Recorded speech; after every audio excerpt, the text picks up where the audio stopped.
This is Hidden Killers Week in Review. A look back at the most prolific stories of the week. This is the Hidden Killers podcast with Tony Brueski. Featuring defense attorney, Hidden Killers daily contributor, and host of the Defense Diaries podcast, Bob Motta. The Google search of how long, I'm paraphrasing, until someone dies in the snow.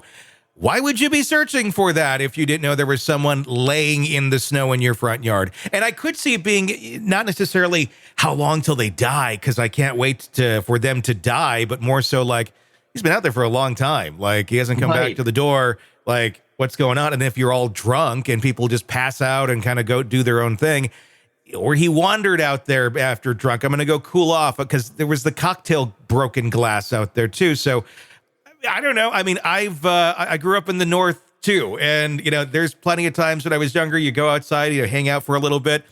I think I've like hung out in a snowbank for a little while, you know, just like chilling and, you know, had I passed out, I'd probably be dead. But I think a lot of people could have kind of been in that situation, but it's all coming down to nobody seemingly wanted to take any sort of accountability on any of this. And if they're going to introduce this alternative suspect theory into it, could there then be consequences for that alternative suspect? Could charges be brought up during the actual trial if law enforcement or somebody looks at it and says, we should probably do something here? Or if that were to be the case, would they be waiting till this thing is done before actually charging someone else?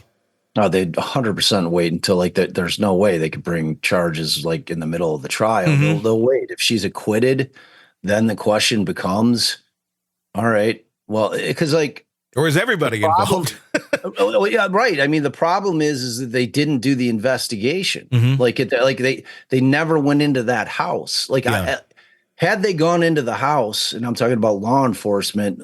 You know, I always tell Allie with respect to this case, I'm like, imagine in a, like, you live in a world where they find a dead body in your front yard, and it's not like somebody who's just wandering the neighborhood and happens to collapse and die in your front yard. It's somebody that there's evidence that was supposed to be coming to your home has now mysteriously died on your front yard, and then law enforcement doesn't get a warrant to come in and see maybe if something went down in the house. Yeah. Like, the fact that didn't happen, I think, is what put a lot of people's minds in the sense like, well, what's going on here? Because if that was my house, they'd sure the hell be coming in and searching. Not saying that anything nefarious had gone on, but they'd certainly be taking a look.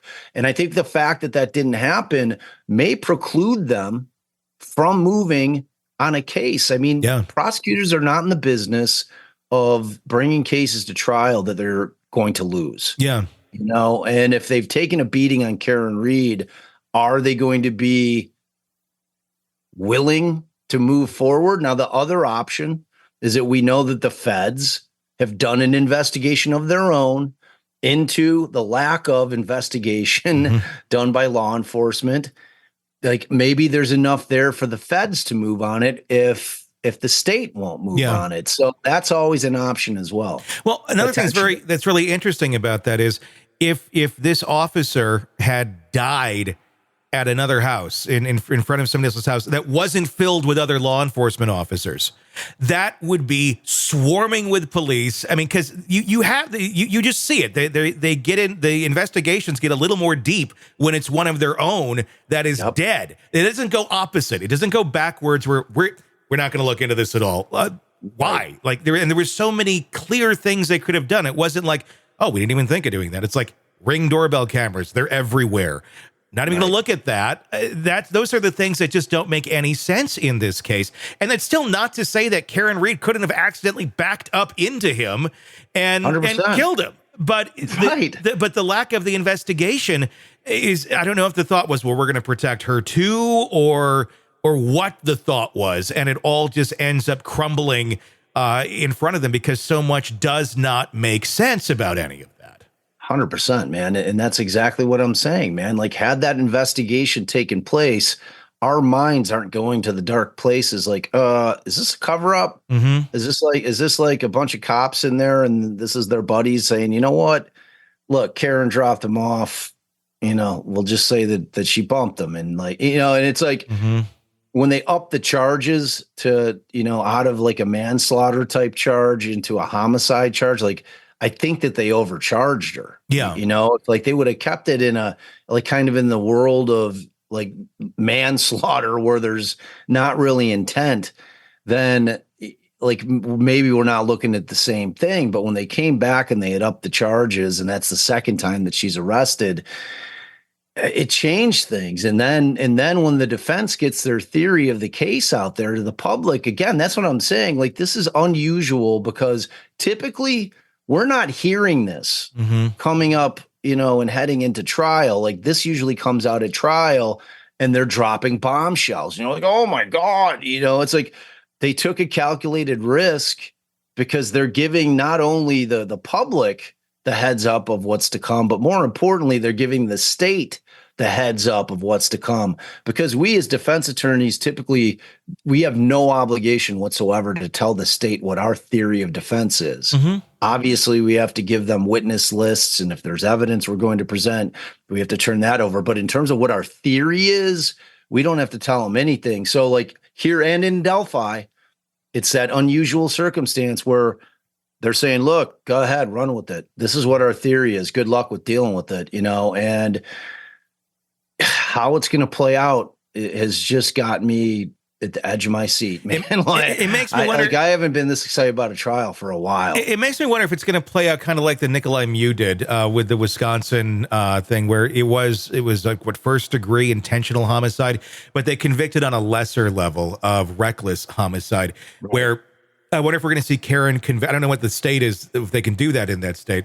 But if they can do that, maybe we'll end up seeing a conviction there, or, I don't know, there's enough reasonable doubt where I could see there not being anything, and they just. Yeah. Like I don't know what the process is in terms of lesser includeds up there. Like, I don't know if that's like an option for them automatically, or if it's something that has to be like in Mew, the state wisely added the lesser included like the Tuesday before the thing went to jury. And had they not done that, they might not have gotten that conviction there, because that first degree intentional homicide was a really tough way to get to, especially in light of the evidence. Sure. So I don't know what the case is out there in Massachusetts. By the time I'm covering that trial, I'll know, whether or not that's going to be something that's an option for them. But it's going to be a good one. It's going to be fascinating. And, ultimately, like you said, is a defense attorney, getting your client acquitted is not the same thing as them being exonerated. You know what I mean? Like, just because, like, if they put enough out there with the alternate suspect theory that it creates reasonable doubt, that doesn't have the people that think that Karen Read did this changing their mind at all. Sure. You know what I'm saying? It's like, that's why I think they're pushing so hard to really try to prove that somebody in this house did this, so that she's truly exonerated. Because as you can be found not guilty, but that doesn't mean you're necessarily innocent. That just means the state didn't meet the burden. So. Well, that's true. But the reality is as well, people are already so dug into this. I don't think whatever the verdict is, whatever those people that are so dug in now are still going to think the same thing, regardless of what that verdict is. Agreed. Want to listen ad-free? Want advance access to all of our interviews before anyone else?